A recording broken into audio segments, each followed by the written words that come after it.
Bem-vindos ao Congresso PIN 10 anos. Para a abertura dos trabalhos, temos a honra de apresentar Tony Atwood e Michelle Garnett, que apresentarão em direto da Austrália a conferência Autismo e PHDA. Para moderar a conferência, chamamos a palco Tiago Ribeiro, coordenador regional do Porto, da equipa de Autismo do PIN.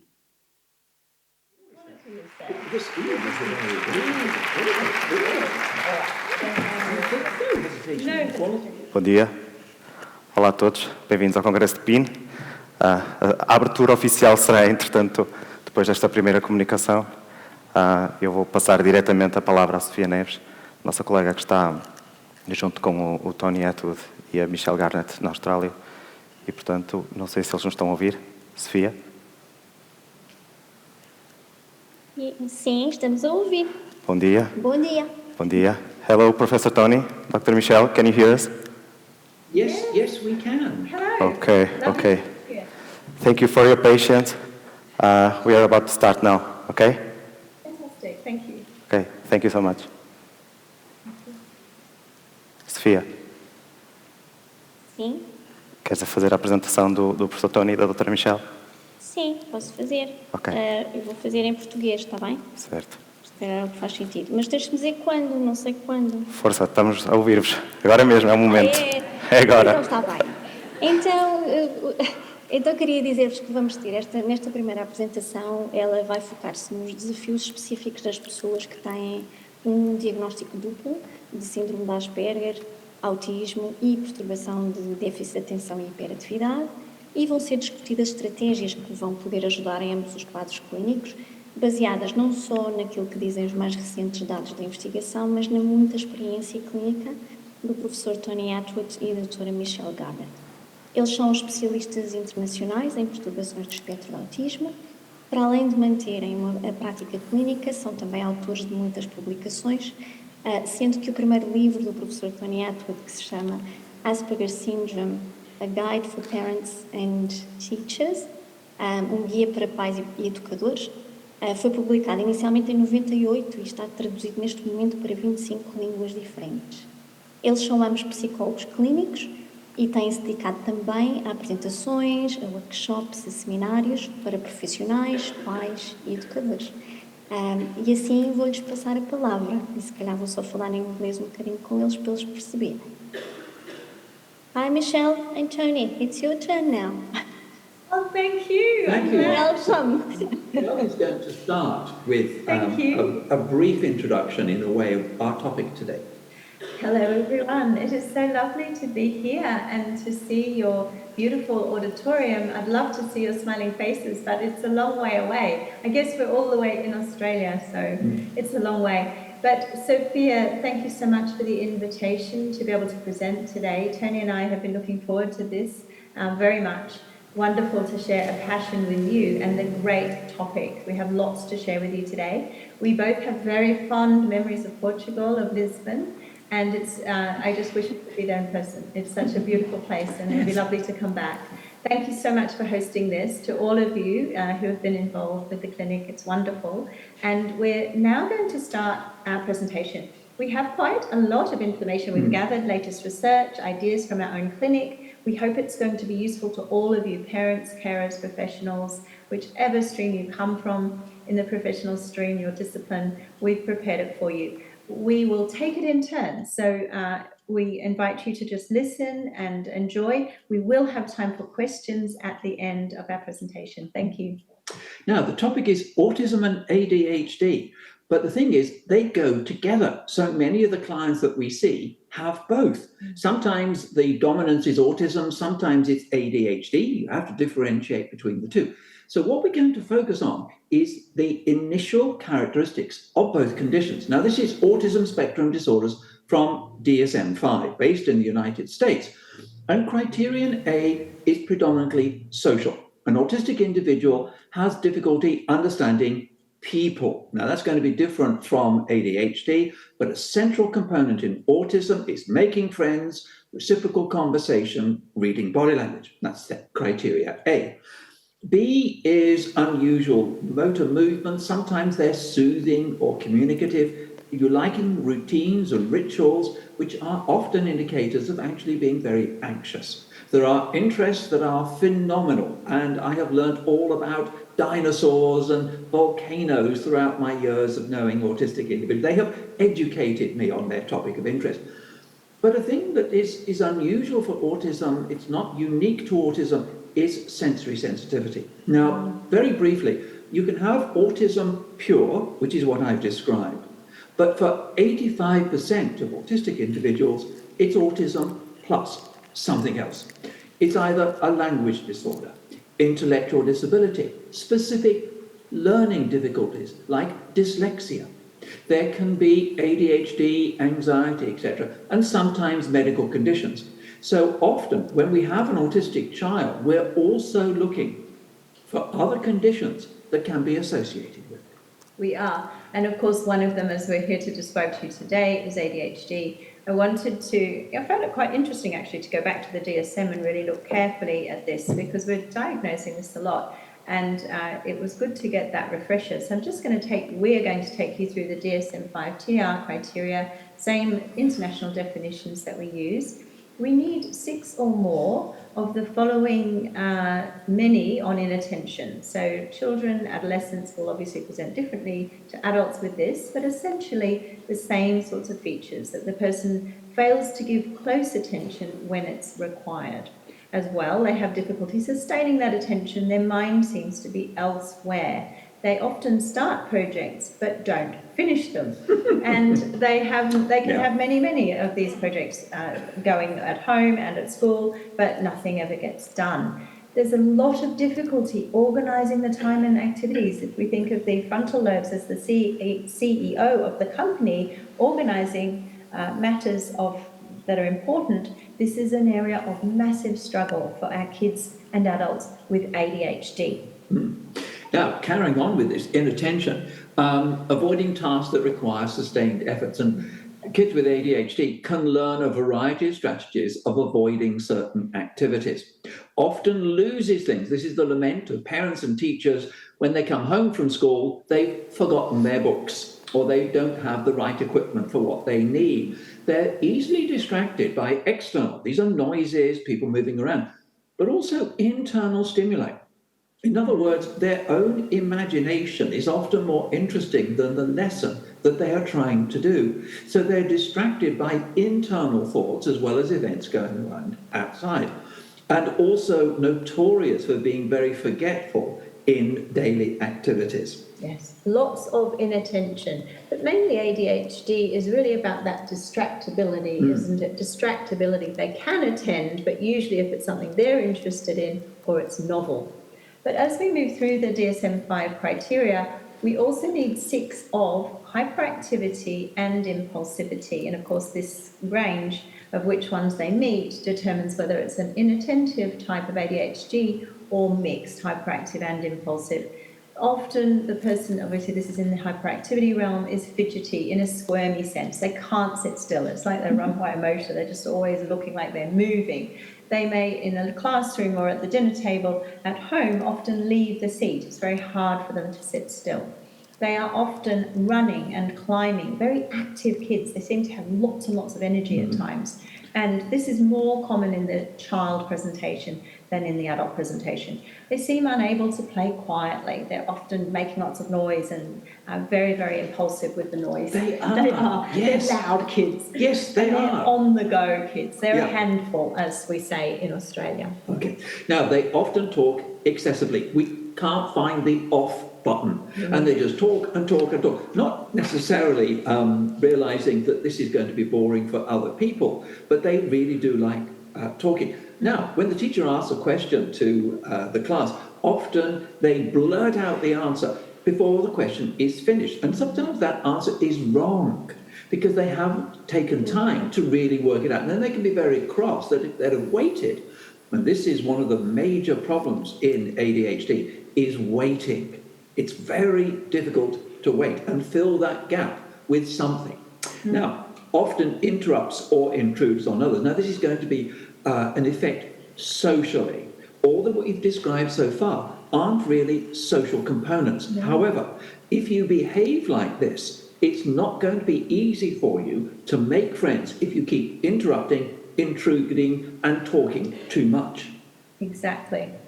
So let's have a look now. We've defined the terms, and you can see there's some differences there between what is autism and what is ADHD. But what's the prevalence rate? So if we just look at autism, the last statistics we've got on the biggest sample came from the United States, from the Centre of Centres for Disease Control. For Disease Control. Yes. Thank you, Tony. The Centre for Disease Control, 1 in 44, which was a cohort of many thousands of 8-year-old boys. We think it's even more common than that because it didn't capture the late diagnosed females.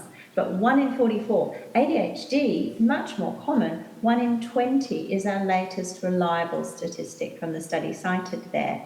But if we look at comorbid autism and ADHD, interestingly, there is a range, depending on methodologies around the world on the research of this, and it's between 40 to 70% of autistic individuals also have ADHD.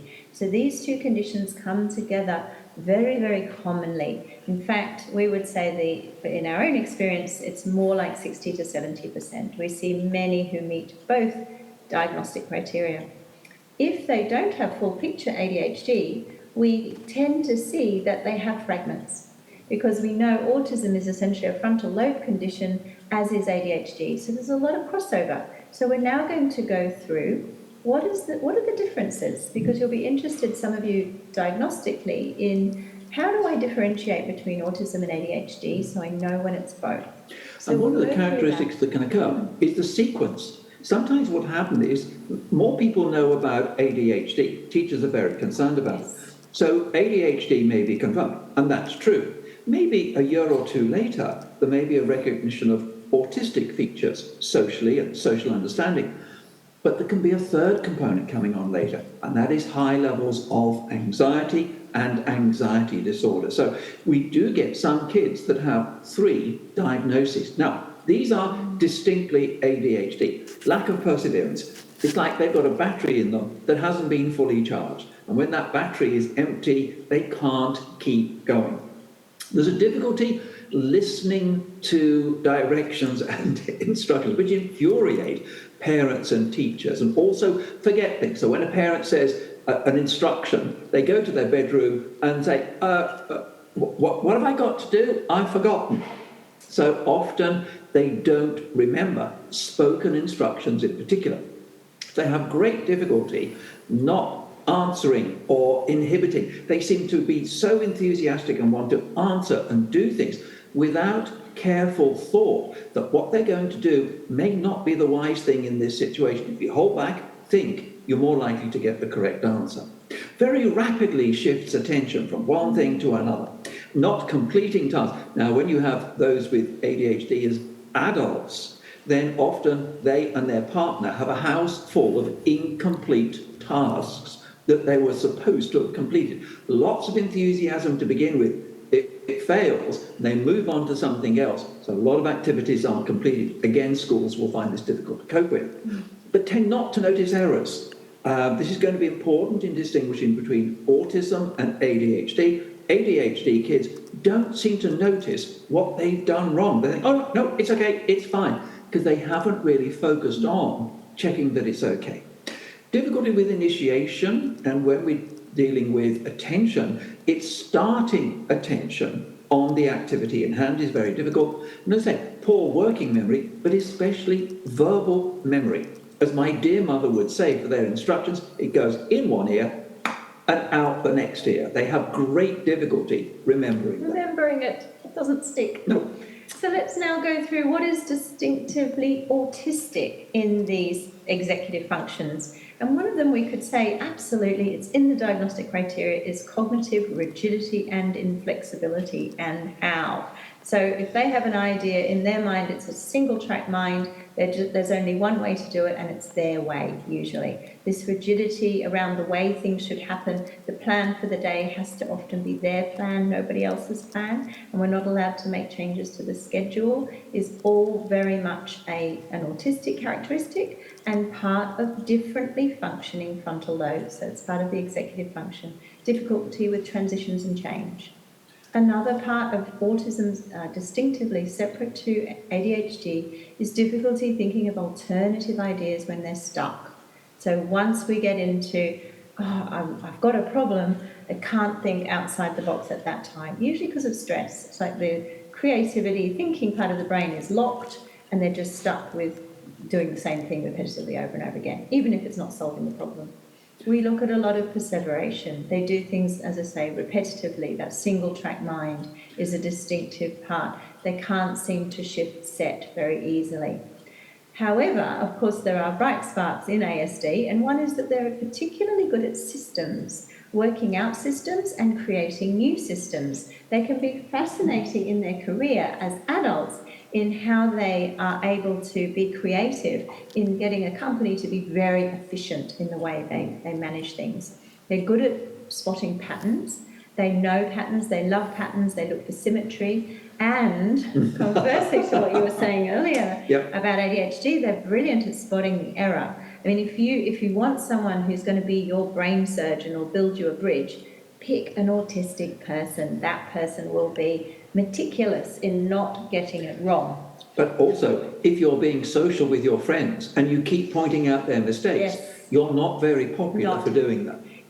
It's a double-edged sword, isn't it? It's got some fantastic payoffs, this perfectionism, this wanting everything to be perfect, but it's hard to live a life that way. They spot the errors in themselves as well, incredibly and very self-critical inside, leads to all sorts of problems with self-esteem and depression, as you can imagine. They're often, so distinctively ASD features of executive function are they're detail-focused. They can be so detail-focused they miss the big picture. So they go into a room and they see one aspect, they don't read the context. This is classically autistic. And we also know in autism slower processing speed overall, but usually even more so for verbal information, especially spoken verbal information, and social information. So that slower processing speed is distinctively ASD, not ADHD. Now, there are similarities. There's a crossover. Both are frontal lobe characteristics, and nature is never discrete in boxes. Despite DSM-5, there aren't boxes. So what's going to happen is you're going to get a bit of a crossover. Both will do excessive talking, and that can be, again, very intrusive in classroom and annoying for teachers. Great difficulty listening to instructions. They have a different sensory profile. Now, what we need to recognise that in ADHD, they have a sensory profile too, which needs to be recognised. But both are very prompt dependent. They require someone to remind them what to do.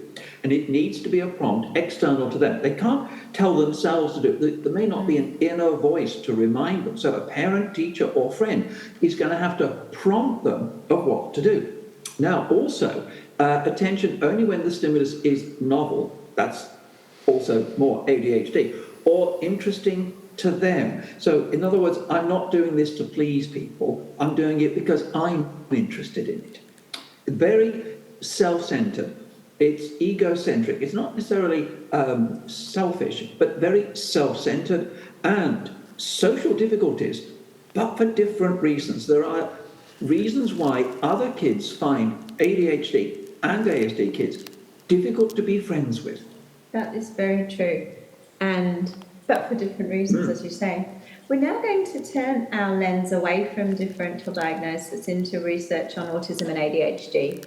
Let's start with this. I actually found this very sobering. We read this last year, but it's good to be forewarned as clinicians and as parents to know what we're dealing with. So this is a study that came from a very large population, a Danish national cohort study. So good statistics, good reliability, etc. They found, unfortunately, that autistic adults, just autism, had a threefold higher rate of suicidal attempts and suicide compared to the typical population. And they found that actually psychiatric comorbidity or co-occurring psychiatric conditions such as depression and anxiety disorders really increased the risk for these autistic adults. So it was actually autism plus. But we included the slide for this sobering statistic that actually 90% of those autistic adults who attempted or died from suicide had anxiety and ADHD. So this seems to be a fairly lethal combination that certainly we know in ADHD, impulsivity plays out in the suicidal person, and when we have autism and comorbid anxiety, that risk is higher. And there was also a finding of higher rates of suicide for women who are autistic compared to men. So I think as clinicians, as mothers, fathers, we need to take away that if our loved ones are in this high rate, we need to take suicidal ideation very seriously. It is a risk factor when you have comorbid autism and ADHD. Yeah, and when you've got that absolute despair and the ADHD impulsivity, it means that often the psychological processes aren't going to be successful, the psychological techniques that you're going to use, because they want to end the feeling and they'll do whatever it is to end. And you have what we call a depression attack, extremely severe, very emotionally powerful, and you want a quick fix. Death is one of them. You're not thinking of the consequences, and we think that may be happening. Absolutely. But also substance use problems. One of the research studies that have been going on for a number of years shows that one of the most likely predictors of alcohol and drug dependency problems is ADHD. You are impulsive, you want things to be fixed easily. Now, there's an increased use of substances with those who are autistic and ADHD. What happens in autism, in substance abuse, first of all, you're not good at connecting people. You really don't know how to find a peer group, but you may find one that accepts you, who are the drug takers, the alcohol, the marijuana, and so on. They will accept you. They don't mind that you're autistic. But it does mean that when you're with that group, you're going to try substances that calm you, soothe you, relax you. And that can be very tempting as a self-imposed treatment for an anxiety disorder or depression. So there is a risk, if you've got both autism and ADHD, of developing substance abuse problems. Now, our clinical experience has been that about 1 in 4 of those in alcohol and drug dependency services have autism and ADHD. Yeah. It's very high. Very high. Yeah. It's another risk factor, unfortunately.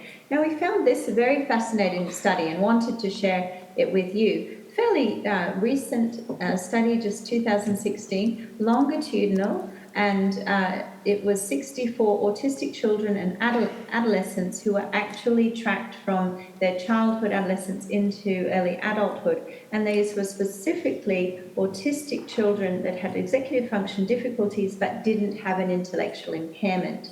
And the fascinating finding from this was that their executive functioning, not their autism or any other of the variables measured, predicted their later adaptive behaviour in their daily living skills and their social skills after controlling for age and IQ.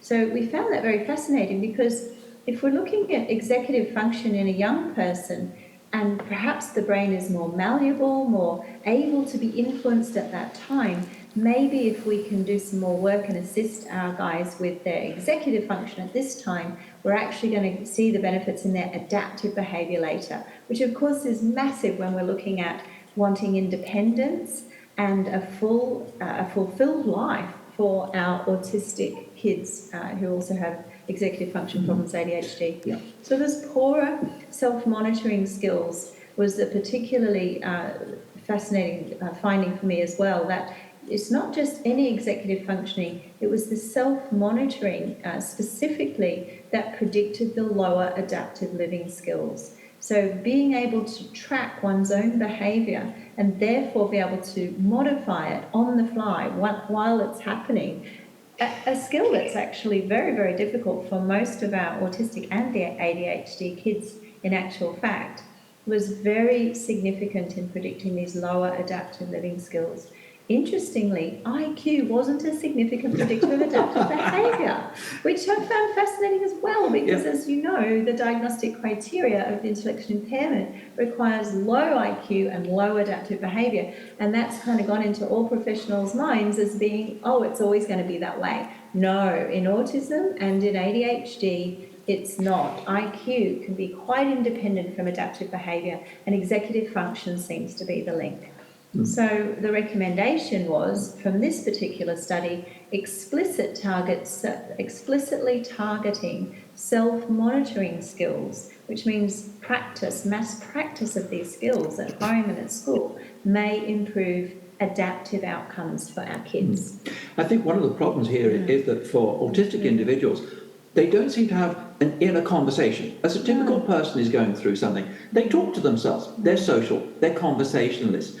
If you're not a social conversationalist and you think in pictures, you don't have an inner conversation. A comment's like, oh, that was a strange thing to do. Well, maybe if I try to, no, I'll do it this way.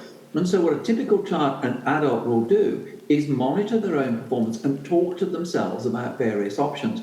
Often that ability may be less effective for ADHD and autistic individuals. Now, if we go to the next one, this is ADHD and social skills groups. Of course, Michelle and I know this very much. We do. When we have, if about 70% of autistic kids have ADHD as well, when we're doing groups, we want to make sure that we can manage them. And so parents will say, when he comes to the group, should he have his medication? And we say, yes, please. Do that. He's going to have to learn all sorts of things. It's not recreation. You're actually learning a lot of things. So we also know how contaminating it can be for the rest of the group. And if you have 2 ADHD kids in a group, it's chaos. So we've got to adjust that accordingly. Now, comorbid ADHD affects social skill group efficacy in autistic kids. This was 2011. Michelle knew this and I knew this 20 years ago. Yes. Autistic children with ADHD did not show the improvement in social skills as much as others in the group. They have that impulsivity. It means that what you can do in the group, you can teach it, but how good are they in real life? And sometimes what they need to do is buried in their mind, but they react impulsively, not thoughtfully, in what to do. So you have to do a lot more work generalizing in real life situations, because on the one hand, intellectually, they know what to do socially, but in the chaos and the difficulties they face in real life, they may not be able to retrieve that information. Now, their impulsivity and poor working memory led to forgetting to implement the skills in real life settings. They knew what to do. Great, first of all, they've got to know what to do, but will they actually use it? And so all the programs need to focus on that. So intervention needs to be at the point of performance. It's okay to have groups, you can teach it, but that's only half the story. The other half is making sure that they do it in real life situations. Okay, now, next one is intervention for executive functioning. This was a study a little while ago, but a good one. And they have a program called Unstuck on Target program. Now, it targets the insistence on sameness, which is an autistic characteristic, as is the lack of flexibility, goal setting, and planning. Now, they used cognitive behavior therapy, self-regulating scripts, guided and faded practice, visual and verbal cueing. So in other words, psychology has a package that can be used to apply to executive functioning difficulties. We know that that's going to occur with ADHD, but we know it very often occurs with autism as well. Now, this particular study was working at home and at school to 3rd and 5th grade autistic children. So hopefully there will be new programs for teenagers and others that are very much focusing on getting your act together, organising, planning, all those sorts of things. It's a good program. And that was right. Now, what we did when we organised this presentation for you, gave us some encouragement to go through the research literature. We thought, oh, we better go through it. And then we discover a whole range of things that we're passing on to you. Now, physical activity. This was a study in the Journal of Attention Disorders, examining the effects of a 12-week physical activity intervention on motor skills proficiency and executive functioning. So in other words, it's physical activity, it improves coordination, yes, but will it improve concentration, flexible thinking, will it improve organization, planning, time management, prioritization, things. Now, motor test of proficiency and in terms of cognitive ability, the Wisconsin card sorting tests were conducted 3 times. Now, the autistic children showed significant improvement in motor skills. Yes, we would expect that. But also also executive function. So this means that if they are going to do an activity, what you might suggest is that they do some physical activity before they start, so that they can then improve their concentration and their performance. A lot of kids, both autistic and ADHD, love movement, and they need to have movement allowed in the classroom. The worst thing for both groups is to actually have to sit still. So the teacher needs to accept they need movement, and although they are restless and moving, they're still focused and still able to do things. Yeah, and linked to movement, of course, is yoga. And this is such an exciting series of studies that happened. Our good friend and colleague Radhika Tangsal, whom we used to work with at Minds and Hearts and still collaborate with now, actually, she published this in the journal Autism after her PhD, series of studies that led to a weekly 6-session pilot yoga-based group program. There's a whole yoga aspect to this that of course incorporated mindfulness, because mindfulness is so much part of yoga, but had some CBT elements on self-regulation as well. And she particularly aimed this toward autistic children who had executive functioning issues 8 to 12 years old. Fascinatingly, the primary outcome, the strongest outcome, was that over 6 weeks, it's not that long, executive functions shifted. And specifically what she found was that on a series of tests, they did better at attention control, shifting set, and being able to attend for longer. And so this was also studied through self-report from the youth themselves and from parents. So fascinating that executive functions, but interestingly, executive functions was not the target of the study. What she wanted was decreased anxiety, and she got that as well. But this lovely corollary of better executive function happened with yoga. The secondary outcomes were the kids were sleeping better, their anxiety reduced, and they had increased emotional awareness. So they were able to report much more what was going on for them in their emotion and their performance anxiety as well. So what we're now considering at the clinic and in our practices is that yoga, and a program of therapy that's informed by yoga and particularly mindfulness practices, may very much complement other treatments for our autistic kids with ADHD and executive functioning difficulty. Now, I must tell you as well, yoga is one of my passions, and I could have included a lot more research. That's an understatement, Michelle. It is, this is true. I could really have shown you many more studies that show the impact in a good way on the frontal lobes of mind-body practices like yoga and meditation. The difficulty in ADHD is that they don't want to do it. They just find it so hard to focus. So my suggestion, if you are wanting to use this, is to actually do some practice in the session. Don't just say, I'll use an app and go away. Actually make it really important. Do this practice together and start really small, like 30 seconds or a minute. Awesome, you've done it. That's fantastic. And really get their curiosity going about what can they observe. Make it an interesting journey as opposed to just sit and think about nothing, because no one can do that. The other thing I love about yoga with mindfulness is, as Tony said, our kids love to move. So it brings in a lot of movement.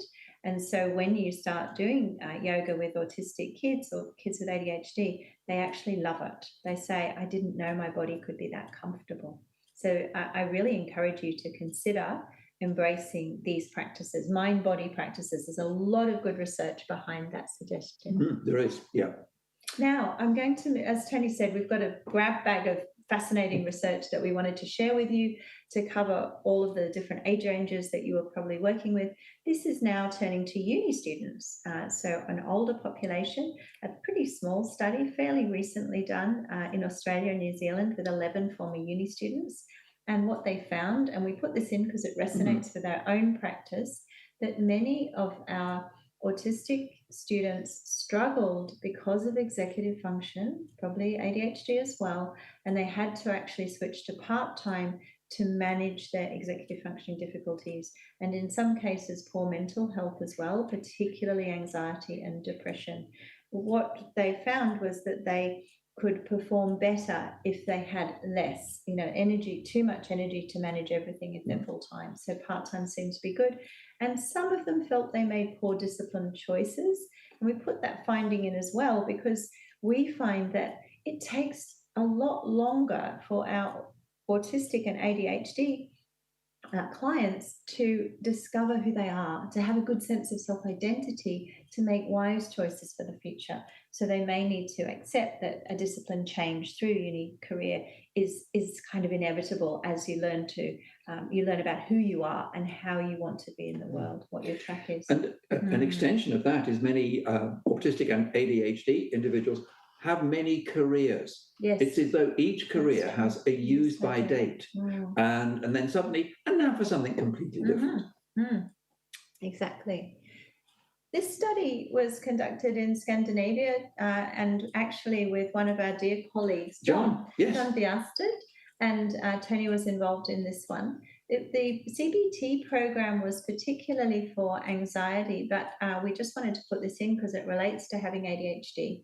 The program used is called Less Stress. I love that. Don't we all want less stress?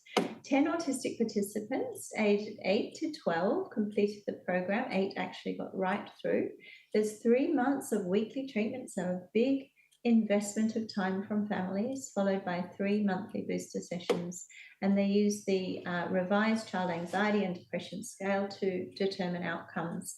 Now, what they found, this relates to the ones with the comorbid ADHD, is those children that there were 7, so there's the 70%, 7 out of 10 also had ADHD. They could still benefit from the program, but they needed shorter sessions. 5 children of the program, of the 8, were free from all their anxiety disorders. So this was a very successful treatment, even with comorbid autism and ADHD. And 2 had a reduced number. So 7 out of 8 actually found benefit with this. The ones that completed it, only 1 was not reducing in the anxiety. So I think this is magnificent to show what is possible with CBT. The chances are in the audience, there are a number of psychologists, and psychologists are educators. And they're educating somebody about how you perceive the world, how you respond to it, and so on. And if you are educating someone, whatever their age, you need to be aware of their learning profile. And if that includes autism and ADHD, you must adapt accordingly. Yes, that's true. Adaptation is key. Yeah, that flexibility is so important. We're going to move now to strategies. One of the things that we talked about earlier was needing an external prompt. In other words, the person can't plan, organize, get their act together by their own thoughts. They have lots of images and lots of distractions and so on. But they often require something external, either someone's voice or something they see. So it's an auditory or visual prompt. Now, if you are having to do an activity and you need all your equipment for it, make a list in a notebook of what is needed and cross off those items before commencing the activity, because otherwise they'll suddenly go, I've forgotten this, and it doesn't get complete because the central component was forgotten. It's that memory. Or take a mobile phone photograph of the equipment that you need, have a look at it, and then you can learn. One of the things we may explain to parents and teachers is if they're having to learn a complex instruction, sometimes you ask them to just listen, close their eyes or stare at the floor, and create in their mind a YouTube video of what to do, not to rely on what people say. That goes very quickly in auditory memory problems, but visual memory may be much better to create a video of what's going on. Now, planning tasks over a day, week, and a month, you need a paper diary or electronic schedule app. These are the executive functioning executive toys. You can get them as apps and things like that. But it's a visual external. That's what allows them to work out what it is. They've got to see it.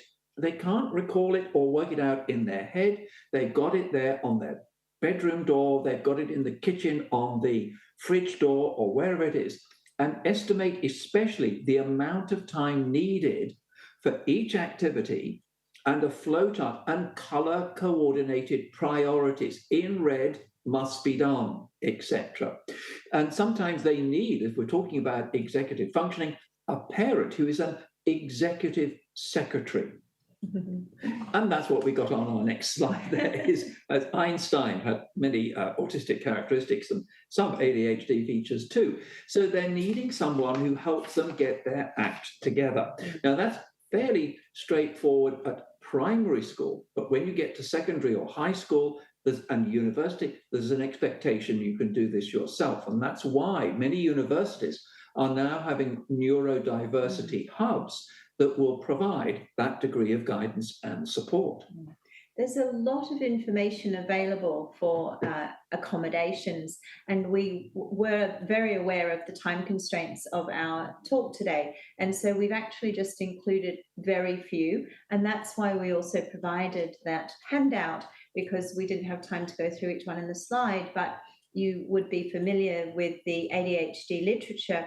There's many other strategies similar to what we're describing that we found to be incredibly useful when managing ADHD within an autistic person. So we need to, and ADHD on its own, I mean, neurodiversity generally, but certainly to have that understanding and to realize this isn't the person's personality of passive aggressive.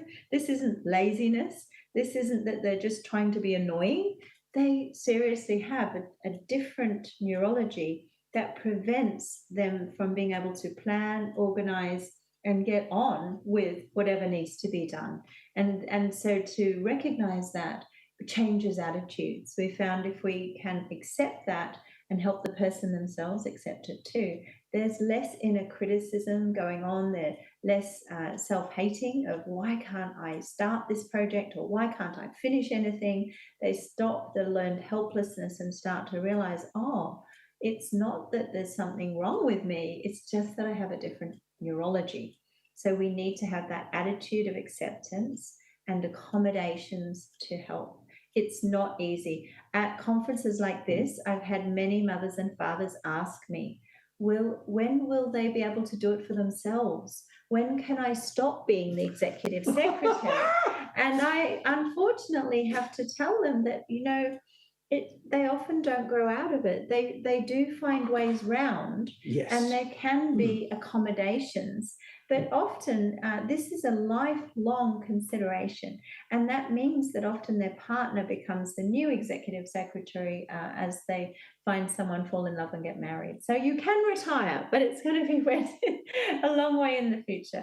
They're going to need you for some time. Yeah. Very prompt dependent, unfortunately, as Tony said earlier. Yeah, and just very briefly, autism is a condition of extremes, and we're talking about the problems with executive functioning. There are those autistic individuals who are the opposite.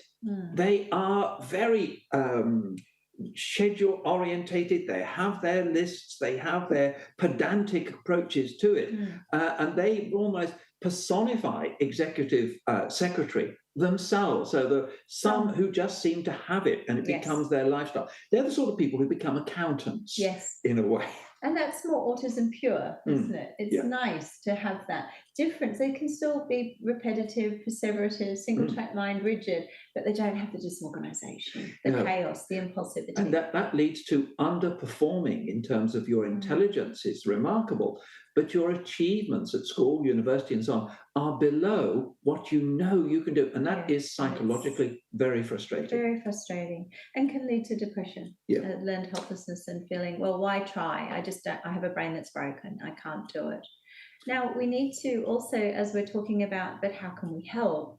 As well as accommodations and attitude, we must really, talk about medication when we're talking about ADHD, because medication is a first line treatment for ADHD, because for ADHD on its own, there is just so much research now showing its efficacy. However, before we go into that, I wanted to share with you that it's been recognised the world over now that autistic children are often on multiple medications, including those for ADHD. So Spencer in 2013 published this study on a very large sample and found that 35% of autistic children were on multiple medications. And certainly in our own life working in this area, we find that polypharmacy is a very, very common way of managing the various difficulties that come along with autism. We want to be clear here that there's no medication for autism. We're talking about medication for the Autism plus, for the plus, for the co-occurring conditions, whether that be mental health or neurological like ADHD. So there's a lack of, one of the concerns we have, of course, is that whilst it's common practice to have polypharmacy now, there's a lack of research into this. When the drug companies do their research and the rare independent studies that occur on drugs, they tend to research them one at a time to determine are they helpful for that particular problem. Oh yes, it's fine, side effects aren't too bad, put it out on the market. But then we don't know, what if you combine all of those? And that's obviously requiring a very large sample, and it's more difficult to get that research up. So we know, though, for our autistic kids, or well, for ADHD in general, including those with autism, the most commonly prescribed drugs are the stimulants, and that includes methylphenidate, Ritalin, Concerta are examples of that. Also the amphetamines, for example, dexamphetamine and Adderall. And there's a newer class of medications now for ADHD. You may recognize these, the non-stimulants, example, atomexetin, and that Strattera is an example. And I never can say this next one, guanfacine. Such an unusual name for me. For example, Intunib is commonly prescribed here in Australia. I don't know about your own practices in Portugal. Now, what is the research? If I turn to the research to look at, but what about if it's ASD and ADHD? What's the research on the best medications here? And there really isn't an answer to that question right now.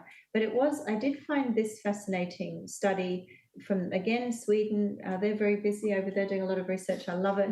Swedish National Register of over 5,000 kids. So a very large sample, like something like 28,000 who had ADHD, but only 5,000 on the register that had both ASD and ADHD. And this was discovered in aged 3 to 8-year-olds, so a very large sample. 80. I know, I thought that too. Imagine having a diagnosis of autism and ADHD at 80. That's unusual. It is. I'd like to meet them. Yeah. And I'd like to hear their stories. It's lovely that they're still looking for answers at 80. Yes. And I thought at 3, that's very young to have an ADHD diagnosis as well. But there you go. Okay. They're the extremes. There'll be loads in the middle. But what they found was, though, that the autistic individuals were very much less likely to be started on ADHD meds, even though they had ADHD, than those with ADHD alone. And I thought that was very sad, because really it's, if you have a neurological condition and the first line treatment is medication, should the person be able to tolerate it and that they're accepting of that, then they should be offered that medication. Whereas it seems that if there's autism, that isn't the first line. They will treat the autism rather than the ADHD, which I'm concerned about, because the ADHD is going to interfere with the learning capacity of that individual. So if we look at the medication for ASD plus ADHD, start with ADHD only, the efficacy of the medications are well documented. So as I said, we have a lot of research showing good effects on executive function for ADHD, but we don't have the same plethora of studies when it's ADHD and ASD. Instead, we have this one study saying they're not offered the same medical choices. So the research consensus is that individuals with both autism and ASD should be offered the same medical choices. We know that there's many more studies in autistic children and adolescents with ADHD than there is with adults, but one study showed efficacy for using medication with adults who had both conditions. Some of the studies have shown there's more side effects in autism. And we know that overall with autism, whether it's an SSRI or mood medication, there tends to be more side effects, particularly for females. And so what studies have found is that the medication, the dosage, often has to be different, often lower, but also sometimes higher doses are needed because the drug seems to be metabolized differently. And so we need to titrate differently for that different metabolism.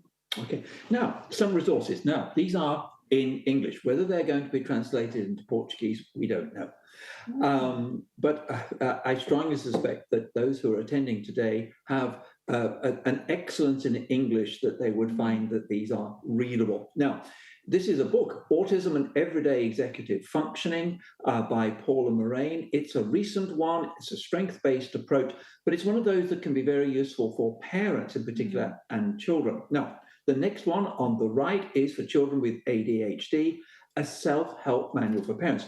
And as professionals, what you're having to do is educate not only the parents and family members, but the child themselves. They need their own understanding and education, why they are often blamed for not being able to complete things, or they have great difficulty getting started, and they feel there's something wrong with me. And it's important to say that there is a difference here, and it's not necessarily to be perceived as a defect. This is a book that I contributed to as well by Marty Kushner. Kids in the Syndrome Mix, ADHD, learning disorders, autism, Tourette's. Now, you can get both ADHD and Tourette's. And what we do find, though, is that the medication, the stimulant medication, may uncover Tourette-like features, not necessarily create them. So it's one of the side effects in this group we need to look at is the development of Tourette-like features. So it's a very good guide from Jessica Kingsley Publishers, and 12 Principles for Raising a Child with ADHD by the famous Russell Barkley. So if you go on the internet, type in Russell Barkley, YouTube, as well as actual books, lots of very good information is going to come from that. I might say these ones because I wanted to say, I really wanted to give a plug for this book on your left, Edward Hallowell. Ed Hallowell has been an amazing influence in understanding ADHD over the last 20 or so years, no, probably 30 years, time goes quickly. And he's a professor at Harvard University who has ADHD himself and has overcome. So he's coming from both ends of it, if you like. This is his latest book with his colleague who he's published with over the years many times. You may know him from the book Driven to Distraction, which is an excellent start to understanding ADHD, published many years ago now. This is the latest, ADHD 2.0. So we've moved. We are now, there's new science, there's new ideas. So I thought this is a really good one on ADHD, because even if autism is in the mix, we need to recognize both conditions and really treat, manage, support, accommodate both conditions. That's the art, I guess, of the therapy of working with our autistic population. We don't know what will be in the mix, but there's usually a lot. There's a lot of co-occurring conditions, and the trick is to understand the individual profile and then adapt what will work. And so I think both Russell Barkley, as Tony was saying, and Ed Hallowell have a lot to offer this space in ADHD. And I just put this next one up, Lawrence Shapiro, the ADHD workbook for kids, because I found that a lot of, when I used to run the clinic Minds and Hearts here in Brisbane, a specialist clinic for neurodiversity, particularly autism, this was a very popular book amongst the clinicians, particularly the neuropsychs. So I thought, this is a good one for simple activities, as it says, to teach some of those skills that they're missing, knowing that the brain is malleable as our kids are growing up. And that malleability, happily, lasts right through the 20s. We don't have to get them, before they're 7, as we used to think with early intervention with autism. We can actually keep working on that brain right through to their late 20s. Now it is 22 the hour, and we have completed the slides that we wanted to show you. Yes. We also have the handout of ideas and strategies you can access. But this is time for questions. So, Sophia, I think if they're going to ask questions, whether that be in the chat room or to the host in the conference, However you're going to do it, let us know and we'll do our best to answer the questions. Thank you so much. And thank you again for accepting our invitation and for your words and your knowledge, all the suggestions you brought us here today. It was enlightening, I think, to hear you discussing about the overlap and the crossover between ASD, so autism spectrum disorders, and ADHD, as well as the differences with these two presentations. And I guess while we're gathering some questions, I'd perhaps like to just hear your thoughts on something. Autism and ADHD tend to be very much problem-focused, problem-defined, and the DSM sort of guides us into that as well. And you know, it's about being left out or rejected by peers, or there's the self-criticism, or there's the negativity, which can then, you know, bring depression and low self-esteem difficulties. Maybe I'd like you to help us just for a moment to focus on success, because I think this is also a big interest of yours. Success for individuals with this profile that we have been talking about.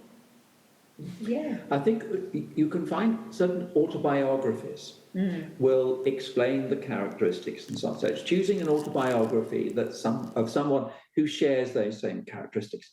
We also have a list of famous heroes who have been successful in a variety of ways that hasn't let the autism or ADHD get in their way of their success, not necessarily in science, but the arts, sports, and the caring professions too. So I think it's realizing that there is no career that you're inhibited from. And in fact, for some careers, this would be, in fact, quite helpful.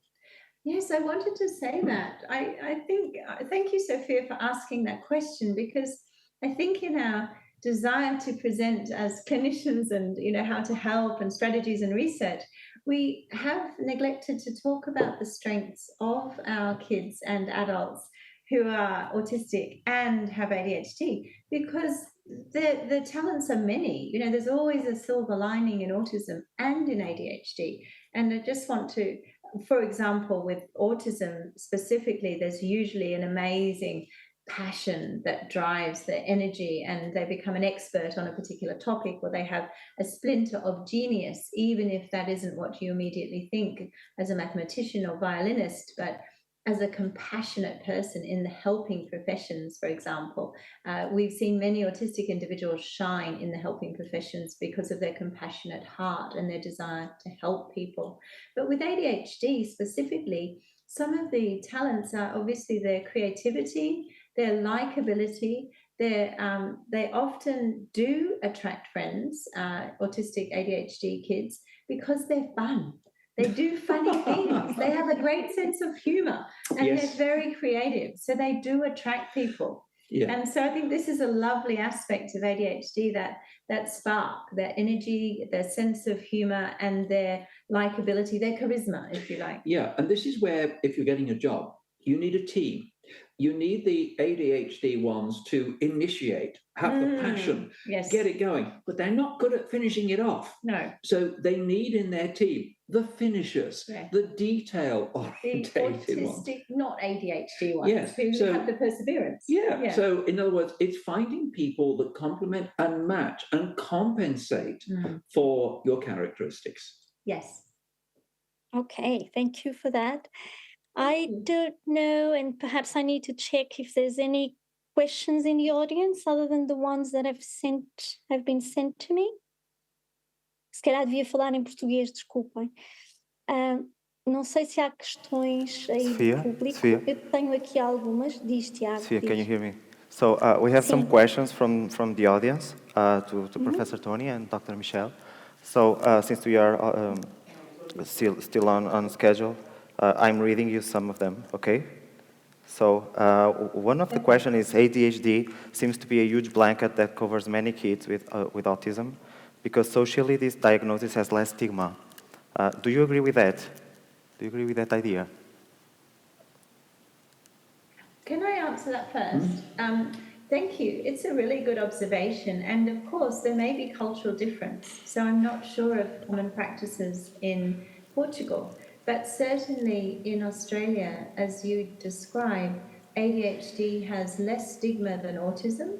It's more accepted, it's more common, people understand it better. And I think that it's a possibility that some parents may choose in that circumstance not to go ahead with another diagnosis after they have the ADHD one. Yeah. What I see, and this may be just a function of being a clinician specialised in autism, I see commonly that parents feel ADHD is not describing everything that I see. I want more understanding, and they go further, and that's when they get. So a common track in Australia is they get the ADHD diagnosis first, but realise actually there's more, it doesn't explain everything as they go deeper into it, and they perhaps go on medication, but there's still lots of social problems, and they seek the understanding from the autistic literature and seek that label so that they can help their child more, to be able to scaffold them socially, give them more understanding for their differences, and that's really what I see more. I think one of the things you can have, in a way, is that the dominant concern in life is ADHD. Autism is there, but the ADHD is more conspicuous and debilitating. Yes. Once you have understanding and medication for ADHD, that goes down, and what becomes more noticeable are the autistic features. Sure. So one of the other questions is, do you still use the word Asperger when you're talking to families? Not very often. No, we're not allowed to. We're not allowed to. We're not allowed to. Unfortunately, I have great respect for Hans Asperger, for the work that he did, the understanding of the children. And I do think there was a lot of value in maintaining the term Asperger syndrome. But unfortunately, the American Psychiatric Association have decided that that is a term we will not use, and we must use the term autism spectrum disorder. So it happens to be, shall we say, dictated rather than something that has come from autistic people and Asperger syndrome people themselves. They weren't consulted on this at all. No. And just to add to that, if I may, to say that we have found that, unfortunately, there's also a groundswell, very, very loud in social media about which terms are allowed and which are not. And I think that's sad, because I think each individual deserves to choose, as Tony is saying. And I certainly meet parents who say, much prefer to say my child is Aspie or has Asperger's, not autistic. To me, they're different. And yet they're really punished on social media for saying that. So I think it's sad that we're in a bit of a controlled environment around our language at the moment. Sure. So there's this question that's very provocative, I think. How do you incorporate the increase of homosexuality in ASD in terms of brain organization or physiology? I can have a go at that question. Our understanding now of homosexuality is that is, the way you're born. It's who you are. And I think that this finding of greater diversity in sexual expression in autism is just true across the board. And so I think that in autism, in addition to being born bisexual, heterosexual, homosexual, whatever, the person is very much free of the cultural norms and mores. They may not see the conventions or expected boundaries. No, they see are not concerned about other things. For example, the quality of the relationship rather than the genitalia, shall we say. Which I think is wonderful, that as much as they don't seem to, and there's exceptions, I know, but generally not to have the sexism, the racism, not even the social hierarchy. It's just people are people and they're all worthwhile. And so when they're approaching their sexuality, we do find a lot more, there's less conventionality and so more openness. Very and true. I think that adds, I'm not sure of the neurology of homosexuality in terms, I believe it's genetic from my reading. There's some genetic components that go through that. And we know that in autism and ADHD, we're dealing with neurodiversity, so it's a different neurology. Does that neurology impact sexuality and sense of one's sexuality? I don't know. I'm not sure. I don't know if there's studies that have looked at that. I mean, one of the things that you tend to think of is what is your preference, same gender or opposite gender? But many autistic individuals are not interested in an intimate relationship with anyone. No, There's a that's high true. level of asexuality. Their definition of self is what they do, what they know, not necessarily the convention of marriage and 3 or 4 kids, for example. So that is someone who has found an alternative way of expressing the self than conventional. In autism, you're not conventional, so we would expect that to occur. Yeah. Okay. So if possible, how can we distinguish pure ADHD symptoms from symptoms of agitation or impulsivity caused by sensory overload or anxiety? Sorry, I keep going first. You go first. Well, can I just say this? That, for example, when we see very young children and they're starting school for the first time, and they're labelled as hyperactive, is it ADHD? And sometimes it's actually anxiety. They are so anxious, they can't keep still. They're constantly moving because they alleviate their anxiety by movement. So sometimes in autistic individuals, their hyperactivity when they're young, it could be ADHD, yes. It could be anxiety. It could be that they are very responsive and reactive to sensory experiences, and they find that very difficult to cope with. But there can also be in autism movement disorders, and one of those is akathisia or motor restlessness. So they find it literally very difficult to keep still.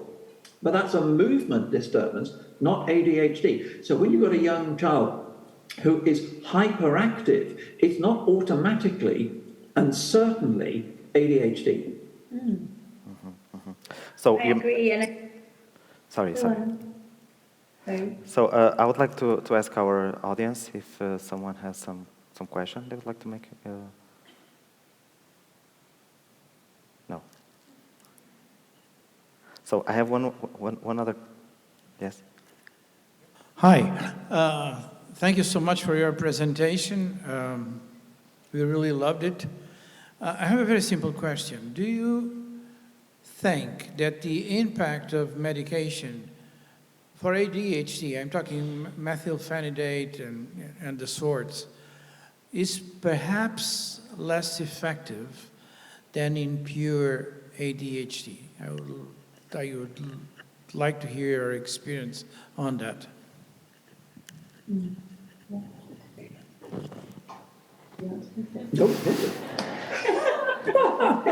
Okay. I would say to you that in my own experience, and as you know, I'm a clinical psychologist, so I am not monitoring medication as my primary role in my work. But in my own experience, I have found that the use of the stimulants and the non-stimulants with autistic kids are generally less predictable results and less, it can be very effective for certain individuals, but compared to ADHD pure, I have to just guess on this from my clinical experience because there's not enough research to show definitively, but that there's more side effects when you have autism as well, and that there are more adverse reactions. And so the result, I'm not as confident. I'm more cautiously optimistic. I think it's worth, as I said earlier, offering that as a track, but starting very low and titrating slowly and monitoring very carefully the adverse reactions and side effects, and hoping for a good result and supporting the family and the child in other ways at the same time. Yeah. That's my experience. Yeah, I think in autism, from our extensive clinical experience, the metabolism of medication may be different. And what Michelle, and parents have found, that autistic individuals are more prone to the side effects of most medications that they take. And so that's why we often have to start on a very low dosage, but also check for the side effects. Now, with the medications for ADHD, one of the things that it can do is make the child feel very sad. And in autism, sadness may be low mood, but can also be anger. One of the characteristics is going into attack mode, hating the world for not fitting in. So sometimes the medication can make that person low mood, but is expressed externally as anger as well as sadness. It can also affect sleep, and autistic individuals are notorious already for poor sleep issues. It can also affect appetite, and we know in sensory sensitivity for autism, that's a very important area and one that's going to have particular difficulties too. So it's understanding how the medication may be, shall we say, metabolized by an autistic individual. And that's why it's important, if you can, for the person who prescribes the medication to have a thorough understanding of autism and check with the parents and the person themselves, and by observation of that person, are they vulnerable to the side effects? The advantages, yes, are there. However, you need to check the side effects. Yeah. Okay. Can I ask one question as well? Certainly, thank you. Okay, it's the last one, Sophia, okay? The very last one? Oh, so no, maybe there's somebody else who wants to use the very last one then. You're very kind. Go on, Sophia. I think there's an increased use of the word neurodivergent. I'd like to hear you talking a little bit about neurodiversity versus neurodivergent, because I don't think in Portugal people are very familiar with this, with the neurodivergent word. So if you could help us with that. Yes, I can start on that, and Teddy may have his own thoughts. I've kind of experimented with both with clients and thought about it a lot, because certainly, as you say, Sophia, here in Australia, these two words are really gaining traction. There's clinics opening up, Centre for Neurodiversity, and many people are describing themselves as being neurodivergent. And I don't know what they mean, you know, because I'm not in their heads and I can't see exactly what they want to convey about themselves. But for my own thoughts, I think that when we talk about neurodiversity, I like that term, because I think it's saying I have a different neurology. It's different. It's not defective.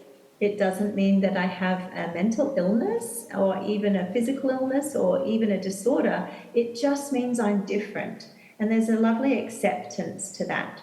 And I think that a lot of people are kind of they seem to be embracing neurodiversity because of that lovely experience of it's all okay, you know, I'm okay as I am. I love that self-acceptance that's in it. And neurodivergence, in my mind, as I think about it, is that any different to neurodiversity? I think that's a little bit more anchored to what we may call, which I've always hated, neurotypicality. So if you're neurotypical or neurodivergent, divergent means you've gone on another track.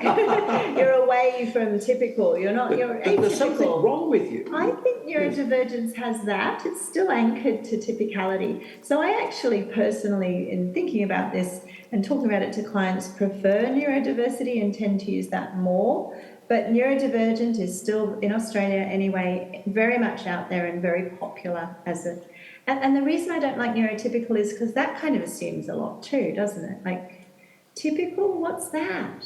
It's a bit like saying, I'm normal. You're only normal because you're you. You think you're normal because you only know your own way. But it doesn't mean it's someone else's normal. So it's all very subjective. I like neurodiversity, and I hope that helps answer that question. And what seems to become apparent, certainly in Australia, universities have neurodiversity centres, where those who are neurodiverse, you don't have to have a specific diagnosis to join the club, but it's where other people who share similar issues can meet to support each other, to have a sense of culture, and maybe to help that person through their university days. But also companies now are recognising the value of having neurodiverse terms. team. Now, we were talking earlier about the energy that comes from ADHD, and teams sometimes need the energy, but they need someone who's going to finish it off. So they're looking at how can we blend the various characteristics to create an effective team. Yeah. Well, I guess we probably need to finish for today. We're on time, we're on schedule. You were very good with that. And we would like to continue now the conference also on schedule. Thank you so much for your insights and also for this presentation with it was a cross-continent really, and with very different time zones.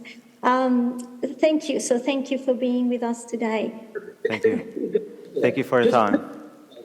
That Michelle and I will be in London in January talking about autistic girls and women and emotion management. So maybe see you in London. In London, we'll be in. And that's going to happen very soon.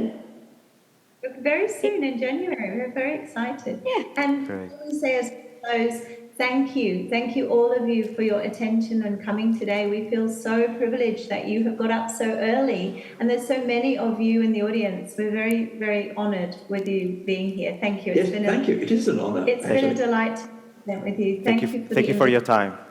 Okay, it's been a Thank pleasure. you. Have a good night. Thank you. Thank you. Bye. Bye, Sophia. Bye, Bem, iremos passar para a direção e, portanto, até já. Obrigado.